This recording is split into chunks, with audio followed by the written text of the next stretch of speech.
Well, greetings, people of the internet. Unky Joe here, Unky Joe's Playhouse. Today, I had a friend come by and we're going to have some fun.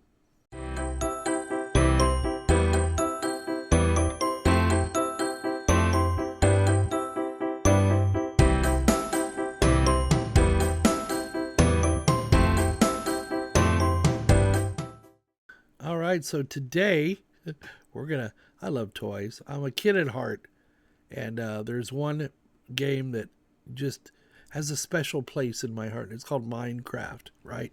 Spent a lot of time playing that with nephews, or I should say, watching them play it. Was always intrigued by it.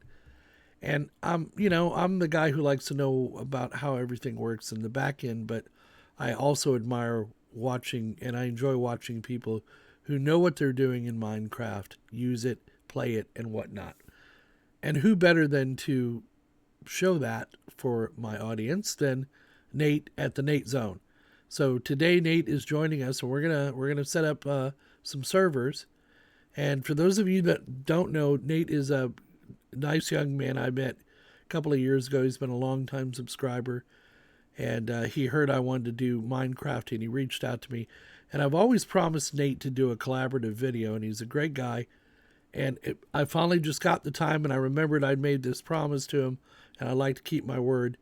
So that's part and parcel what this video is all about. Now Nate and I both like Minecraft. If you like it, great. Stay tuned. You're gonna learn a lot from this video and the videos after this one.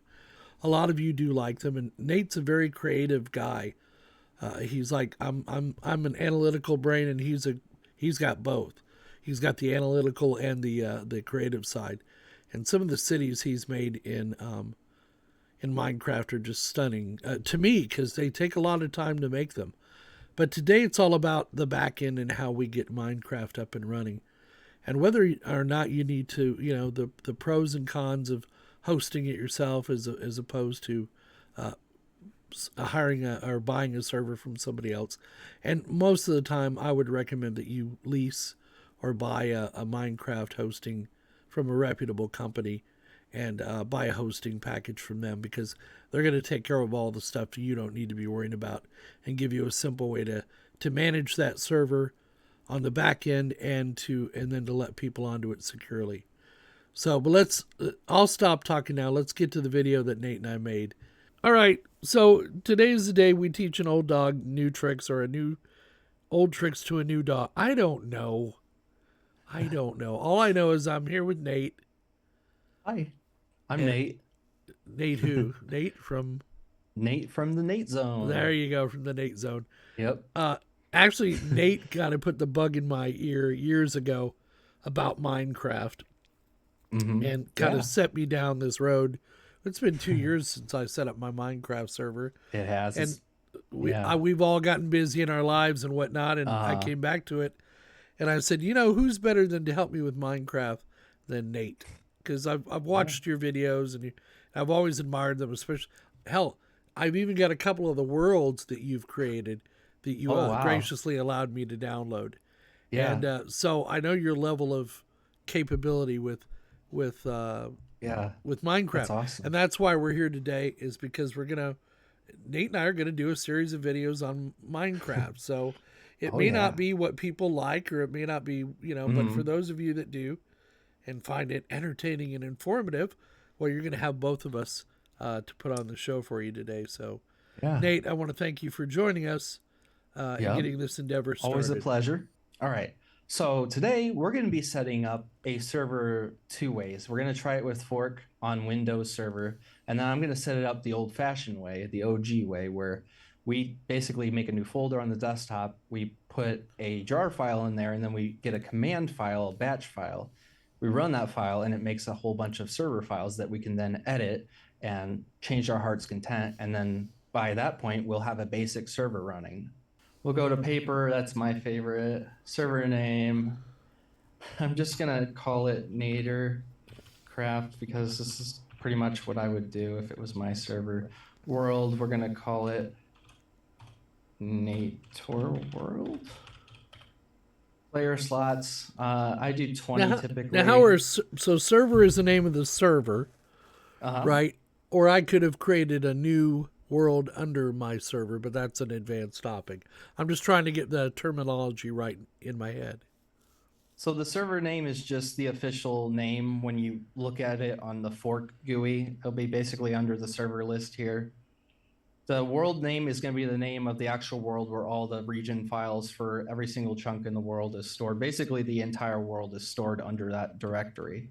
So the game mode survival, that's where you have to manually gather resources and survive from the monsters, otherwise you'll die. Creative mode is where you have access to all the resources in game, and then you can build with those resources very easily and break stuff very easily. Difficulty is where you have the difficulty with the monsters. So peaceful, you have no monsters. Easy is the easiest difficulty. Normal and hard. That's pretty self-explanatory. Hard mode obviously will give you more monsters and they'll be harder to fight. Level type. So we have default, which will give you the default, basically, biome structure of the world. Flat, the whole world is flat. Large biomes basically takes default and just amplifies it by, I believe, 6 or 8 times. Amplified is basically default terrain, but just the hills are much taller and just way bigger, and the biomes just stretch to the sky, basically. And Buffet is basically a one biome world where you can choose a particular biome like an ocean, forest, savanna, and stuff like that, and just be the entire world for that biome. Player slots, pretty self-explanatory. So that's how many players can join before the server is full. And then server port, this is where you would have access to the server. And the default port always is 25565. If you want to have an open server with that port, then you're going to want to probably change the port, honestly, because otherwise you might have people trying to come in grief. The level seed is basically there's I think quintillions of seeds in the game, and basically you type in a random number and it will give you a very unique world, and each seed is different, so every world is different when you put in a different seed, or you can just leave it blank and it will give you a random seed. Naval PvP, that means basically players can fight each other. Whitelist, pretty self-explanatory. If you turn it on, then people that aren't whitelisted won't be able to join. Spawn NPCs, basically. That's like villagers and other NPCs. Basically, they can spawn in the world if it's checked. Generate structures such as strongholds, villages, and ancient cities and all that stuff. If it's checked, it will generate that stuff.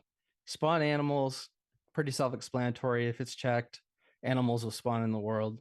Online mode is like the authentication, like basically if it's checked, you have to use Mojang servers to basically get access to servers. So if it's unchecked, then basically you can use a cracked client to join servers with just a random username. So yeah, then we can basically, I think we can import our own world if we want to, but we don't need to do that right now. All right. And then I believe we just click here. Yeah, I think so. And you have setting files over there too, like server properties I believe yeah, right right here. there. That's what you Yeah. always start with. So we're going to go through here then. All right. So game mode, we've covered that. And then whitelist, yeah, that's good. Hardcore is unique. So basically, What does hardcore, whitelist do? whitelist basically just blocks people that aren't whitelisted from joining the server. So it's a members So only server then. members only, Okay. yes. I Okay. actually do want to enable that. And And PvP then again is what? basically allows players to fight each other. If it's disabled or unchecked, then they cannot fight each other. And what about the nether? What is nether? At the top. So, oh, The okay. top left Top left. of that Oh, yeah. list. Yeah. The nether is basically the hell dimension. All right. And the nether, if you have that checked, it will let you make another portal out of obsidian, and then you light it with flint and steel, and Oh, you okay. can basically enter the nether that way. Hardcore, basically, it's a unique game mode where If To the you death, basically die, if you die, you're your dead. world is gone. Your Okay. world just is deleted, Yeah, basically. because normally Or once you die, you yeah, can respawn, as they call it, and come back into mm, the game you were in. yeah, This prevents that from ever yeah, happening. mm, However, we've tested this before. It didn't like Nate and I haven't played Minecraft before. We create a hardcore world yep, and threw somebody out, then we were able to get them back in. So there is a yep. way around it, but it's not for the faint of heart. There are tricks around it. Right. You just got to run some commands. You got to know what you're But doing. it's easier to just tell people that's it, you're gone. So what is generate structures? That is basically it allows villages and all the normal default structures that are in the game, in the vanilla game, to spawn in the world. If it's unchecked, then they will not appear in the world. And And allow allow flight flight? is like Ooh. a server rule. I would say it's a more of a server rule than a like playing in single player kind of rule. Allow flight. I wouldn't generally leave it on if it's survival mode, but if it's creative mode, I would generally turn it on. Basically, if you're in survival mode and it's turned off, then if you try flying with a hacked client, it's gonna like kick you off the server. Yeah, and I And if like you to haven't fly. checked, yeah, so let's Yeah. enable that. All right, spawn monsters. That's pretty self-explanatory. If it's checked, sponsor monsters will spawn in the world. Same with animals, same thing.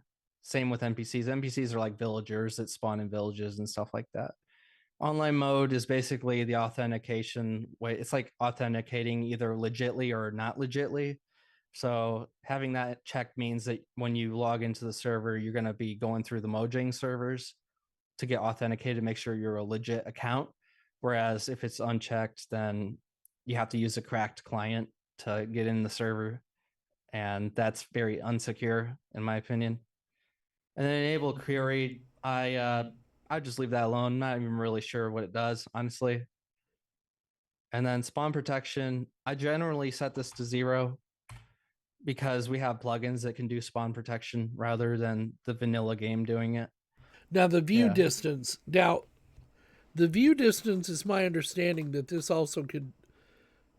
also affects how much memory and CPU cycles you Oh yeah, use. big So time. explain view distance to me in lay terms. All right. So let me think. So the view distance set here is how far out you can see in chunks. A Oh, so chunk whether you're is nearsighted or farsighted. There you go. yes, Yeah. yes. So basically, a chunk is a 16 by 16 by 319 area, at least if you're on 1.18 or above. And so if you take 16 times 10, which we have set here, do the math, that is 160 blocks out that you can see before you see fog. Okay. So setting that higher than I would say like maybe 15 will start to cause server lag, especially if you're on weaker hardware. If you're Okay. on pretty powerful hardware, that shouldn't be a huge issue as long as you don't have a lot of people online Yeah, at because one say time. you're out flying around the world, that you run and put your Mm. world under load, go Oh fly yeah, around it, yeah, because it has to create those chunks then on the fly, and that's yeah. when you can really see your CPU usage and RAM usage go up. Yes, there are plugins that can reduce that if you pre-generate your chunks using like a plugin like Chunky, and then set a border around it. Then it will not hammer your Oh, I CPU near as see. hard. So you Yeah. like pre-create. You're Yes. pre-creating the world, the Mm-hmm. chunks, the Yep. blocks. Yeah, the Yep. chunks, and then it doesn't have to draw it on the fly up to Yes. whatever the limit of the game is. That makes a lot of sense. That sounds like a good Yes. plugin. Can you Yeah. And apply then, that after the fact? Can you? yes, I Oh, can do okay, it in real time for you guys. cool. Well, So, all right, cool. So that's the view distance. All right. player idle timeout is how long it takes in like minutes before a player is kicked, I believe, from the server. Basically, if they're on too long and they're not doing anything, they're hogging a player slot on the server. So kick them off. Allowed build height. Ooh, we got to change this. It's much higher than that now. So the new build height is 319. That's basically from bedrock all the way to the world limit, basically the sky limit. I believe it's 319 now. Allowed world size. This is how big the world is.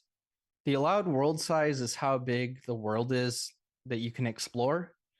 So this is 30 million blocks, basically from 0, 0, which is the center of the world. You can go 30 million blocks out in any cardinal direction. So the world is 60 million by 60 million blocks and 319 blocks tall. So that basically, if you set this any lower, it will basically, I believe, put a border closer to 0, 0 if you make it any lower than this number. Max tick time, I do know what this is. Basically, if your server is becoming unresponsive, basically 60,000 is 60,000 milliseconds or 60 seconds that the server is unresponsive before it queues a server restart or a server crash message, and it will either restart the server or your server will make a crash report. Bare minimum RAM I'd recommend for running a 1.19 server nowadays is 5 gigs of RAM. 8 gigs is more ideal for probably 20 player slots. And then this is the path to the Java executable here. We don't need to touch that. That's fine. And custom startup parameters. This is where we can set like Java arguments for the server to start up. Like we could set up a garbage collector for the server so that the RAM usage is slightly more optimized for the server. And that's actually what I do on my server. I have a custom startup parameter. I'm going to change the message of the day. We can get rid of all this. We'll call it. Now mine has a bunch of colors, but that's like more advanced than what I'm going to get into right now. I'm on screen sharing. Remote control. Give mouse keyboard to Nate Man. You got it now? All right. Yeah, I think I do. Okay. And there's your Yep. short. Don't forget your shortcut to fork is down there. Mm-hmm. Yeah. So if it were me and I was running on Windows, I wouldn't even use Fork. I would make a new folder on the desktop Okay. and I'm gonna Cool. call it NateCraft. Teach us, Nate. Yeah. All right. And then basically all you got to do is in this folder, just drag in a couple files. You're going to have to go to Google Chrome and type in paper MC and basically go here, downloads, go to paper 1.19.4, and then basically you can show that in folder. Drag it into the folder we made on the desktop called NateCraft. And then what I do is I rename it. And To apologies for no dark theme. We're on Windows Server, so it's probably killing most people's eyes. All right, and then yeah, what but you I can do, see it on a 43-inch screen from 12 feet across the room. So there's that. yeah. And then what I do is I make a batch file. So I hope I can copy it in. So we go to new. Yeah. We call this start server. And then we put it in here. I hope I can copy and paste. Oh, no, I can't. Is there any way I can copy and paste this command in? No, that's not working. All right, I think I'll just have to manually type it, which is not a big deal. It's not that long. So we'll type in Java XMX 4096, which is the RAM usage in megabytes. And then we'll do XMS 4096 M. Yep. And usually, typically, you want to keep it the same. So that's what I've learned. Server jar no GUI, and then below that we put pause, and then yeah, and then what we do is we basically file save as, and then we do all files, and then we put .bat at the end, and then it's already in the directory, so we'll save it there, and then we can close out of this, and then as long as server and basically in here, as long as that and this match up, then you're good. Then we should be able to hopefully download, get everything going here. It is working so far. It's working Oh perfect. wow, that's cool. It just Yeah. works. I like Yeah. that.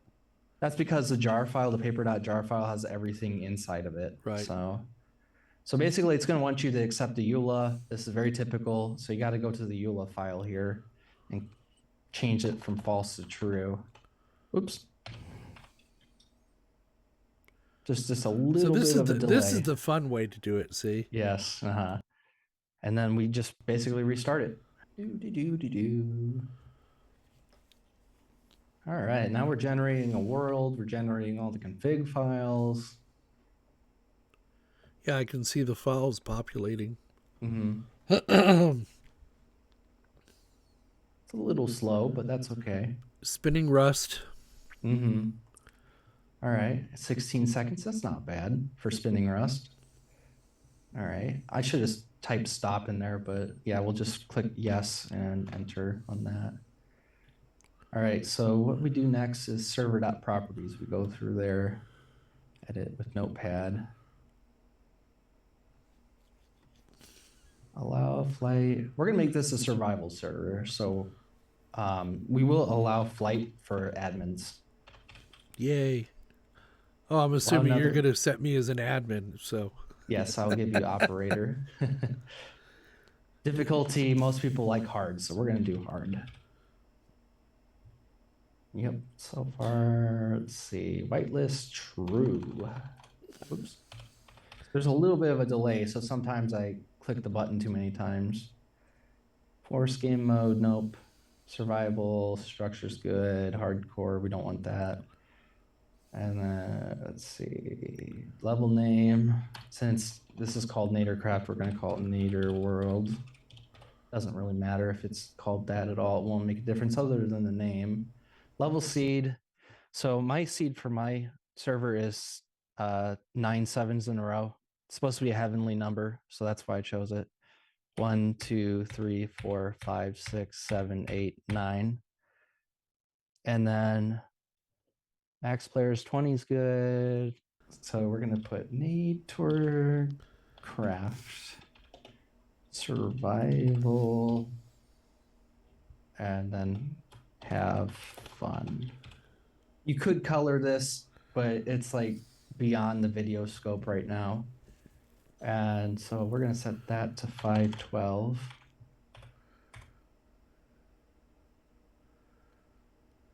PvP is good. Everything looks pretty good. Server port's good. You don't need to put in a server IP. It's like not even necessary nowadays. I remember back in the days it kind of was, oh but yeah. yeah. Spawn animals, NPCs, all good. View distance. If you're on spinning rust, I'd say no more than 10, but if you're on an SSD, probably 12 to 14. Whitelist, yes, we want that to be true. All right. File and save. And then what we need to do is delete these worlds here and regenerate them. And it'll give us the new seed that I put in with the new worlds and the new name as well. So we're just going to start up the server. And this should be the seed for my server. So you're going to spawn kind of like in a plains area with kind of a big hill behind you. Okay. Near the ocean too, kind of near a forest and an ocean.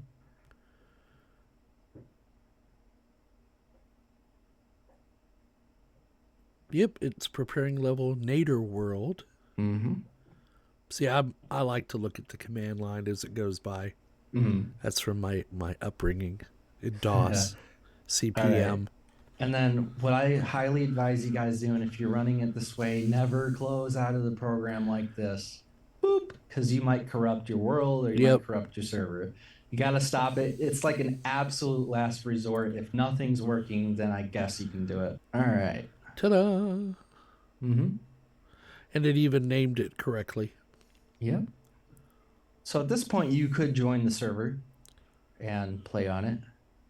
And as long as the port 25565 that we set up on Well, here is should we port test it? forwarded, yes, we should actually. All right. Well, hang on, and I'll bring up Minecraft. So this is kind of a semi-vanilla server right now. There's no plugins, so that's why I call it semi-vanilla. So we'll just click play. Take some time here. Sometimes it can take a little while. I always make it bigger window here. And then if it's on your local, this Minecraft's on your virtual machine, right? I think then No, it should it's not. be. Okay. No, there should be one at the bottom. That one. Okay. You can copy that IP address. Yeah, that Okay. should be it. You need to change the port. I'm just gonna basically, do you want me to change it on here or do you want me to make a new listing? You can make a new one. Okay. I just got to change that to 6.5.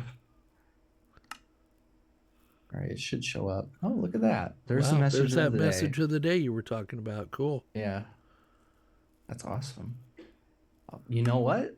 Here we go. We got a whitelist and also op. So Oh, that's something we should have so done. you should be able to go. If you go down here, I'll show you. If you come down right here, Hmm. can you see Okay. that? Yeah. There you go. What's your username? Mine is Unky Joe. Well, I have to go back. Hang on. Unky Joe 1558. 1558. Okay. There you go. So you want to always, when you whitelist, you type whitelist space add space the name. And it's a capital U. I don't know if that makes any difference. It doesn't. It's Okay. not case sensitive. 1558, I Correct. believe. All right, and then I'm gonna make you op funky Joe 1558. All right, we can go back to Minecraft, There you go. and we should be able to get in now. Wow. All right, Looky there. This does look like the spawn of my seed. Although it's like super laggy on my end, I can barely play. Yeah. I'll let you take over. You can play. Oh, yeah, if I can remember. There we go. I forgot how to walk. I had to come back WSAD. Yeah, I know. Yep, that looks exactly like my spawn area too. There's the hill there to your left, and then the ocean's behind you. I can't to the fly, south. though. Yeah, you gotta do game mode creative. Oh, that's basically. right. How do I do that? / Game mode. game It fills mode. in. You can like tab when it fills Tab. in. Space. Oh, there And we then you go. can use the arrows and tab that. You gotta click Uh-oh. tab. Yep. It's okay. Happened to me a lot when I was getting That's used to all that. Tab. And then when you highlight creative, click Tab. tab. There you go. Yep. There we go. Awesome. Now you can build anything to your heart's content. Cool. I just wanted to go up and look around here. Yeah. Wow. Yeah. Pretty cool. It's a working. I can hear the fan ramping up a little bit. Yep. Actually, Nate, all things considered, that took less time than using Fork. It did. Yeah. It really felt like it. Yeah. All right. So I'm going to disconnect and I'm going to give you back the machine. Okay. So from this point, then, what would you do? I would start configuring, like adding in plugins. I would Okay. go out and get the most essential plugins like Essentials X, Core Protect. There's VIA versions, another one, and VIA backwards. That's so that people from older versions of the game can connect into the current version that the server runs. And that's really nice if you have people on different game client versions that can connect upwards. Well, let's have that be our next episode then. Okay. Of how to do the plugins and set them up and configure them, and because we get a lot of good footage today, man. Oh yeah. Can't wait to see it go live on your channel. And I forgot when I first set up my Minecraft. That's the way I did it. Was command line. And I remember how scared I was. Well, I don't know why I'm always scared to learn new stuff. I am too, man. Like if I type the wrong button, somebody's gonna hate me or something. I'm like, where does that even come from? You know what I'm saying? I guess it's an instinct or something. I have no idea. Yeah. I don't know. It's not often I'm proven wrong, but today is one of those days. So it turns out the command line way is the better way to install it. We still don't know why the fork version of that same server that Nate created will not run, but it simply will not run. Nate, do you care to offer up any explanation as to why? Did you Uh, curse fork for me? Is that what I you've think I done? put a curse on your whole virtual machine or something because that just is so weird that it would just blank out and just die like that. The process just ends instantly when you try to start it. It's a, Maybe perhaps it's not enough RAM on the machine. Maybe perhaps it's a config issue. Maybe perhaps it's just that it doesn't like me. Pretty much the hey, software doesn't maybe like you've me. caught the Unky Joe. I think I Yeah, have. it's I quite think possible. I'm starting to break things now. Yeah. Well, it is what it is. We got it up and running, and Yeah, it's well, working I'll now. come back. I'll figure out what's going on with Fork. It Uh, runs. It runs Unky Joe's Playhouse just fine. it does, but But not when mine we for try some to reason. create, yeah, when Yeah. and even we even created a new Minecraft world and it worked. But anytime you futz with Yeah. any of those Fork settings, it Hmm. crashes for some reason. Yeah, So it's so odd. yeah. Yeah. All right. I Well, think I caught the bug. I think I right. did. Well, that Yeah. was lots of fun today, Nate. I want to thank you Yep. for joining us, Thank you and so much. we'll have you back soon to learn us some more. Everybody, All say right. bye to Nate. Bye. It's my pleasure being with you guys, and it's awesome that I get to do a collab with you, Joe. Well, Always thank you. appreciate it. Yep. So there you go. Yeah, we spent about an hour and a half. We initially tried to do all this through Discord, but the video quality was just too poor. And this is not meant to be a tutorial video or soup to nuts or anything like that. It's just a couple of guys having fun on a Sunday building a server and installing Minecraft on it. Now, I built this server on Hyper-V, and but it can be easily converted over to Proxmox or VMware or whatever hypervisor I decide to run it on. But I decided to do it as a virtual machine just to get started. And as we move forward in this series of Minecraft videos, because Nate and I are going to do more collaborations on Minecraft. But anyway, we hope you found the video entertaining and informative as always. Please give us a thumbs up down below if you liked the video. Subscribe if you're not already a subscriber, and click that little notification bell to be notified of new videos when they come out. Donate if you're so inclined. PayPal, Patreon, YouTube join function. Just become a YouTube premium member and cut all that out. Okay? That's the best way to support your fellow YouTubers. Please don't forget, come back and see us again. And don't forget, we'll see all of you on the other side.